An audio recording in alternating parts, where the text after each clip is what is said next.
to say that family and faith were first in our family. Like it was, my father was just like, you go through it together, thick or thin. You stand up for your family. You love you honor your parents. There was no back talking, and there was no Yeah. disrespect.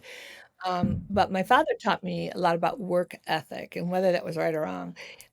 He just taught us all really good work ethic. Nothing comes for free. You're going to pay for it somehow. You can marry for it, or you can do it yourself. And you know, coming from a mom that never worked, I took that as, oh my God, I want to be married so bad, but oh my God, what if the marriage doesn't last? And I was Yeah. equipped enough to know I want to be part of this. I want to have a say so in the income, and I want to be part of the whole process of making money. And I might have gone into the lane too deep, but I never I never had to worry like, am I gonna be able to support myself? And I think that's something that they really taught me, my dad more than my mother, because my mother was a stay-at-home mom. She didn't have to worry about where her next, dollar was gonna come from. My dad Yeah. provided for her, and I loved that. But I also thought, oh shit, what if I get married and he's not as perfect as my dad?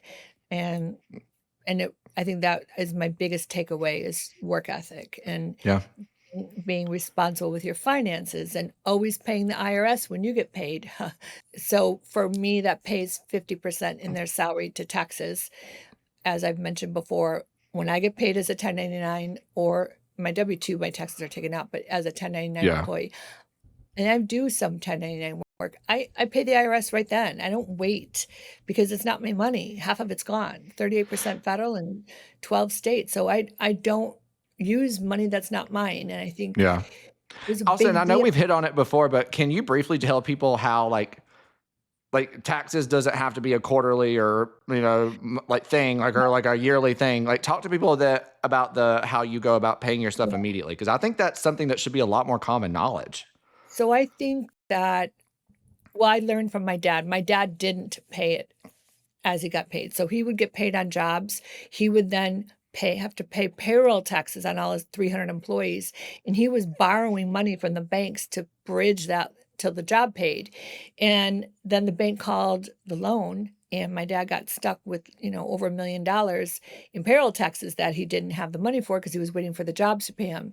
So he ended up making it good, but he paid a lot of penalties and interest. And I think that I learned like quickly in my late teens, you don't mess around with the IRS. They're going to come after you. They're going to take whatever you can to do to make them whole. And you're going to pay more than you really should in taxes because you're paying penalties and interest. So the way I That's do it, true. Yeah.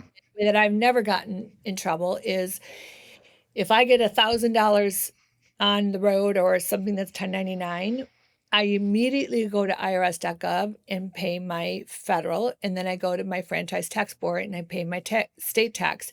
And then it sucks out of my account. I don't even see it. It's not my money. So every time I get paid as a 1099, I pay the government that day. Now, some people might say, I don't want to pay them until they're really due, which is a quarterly.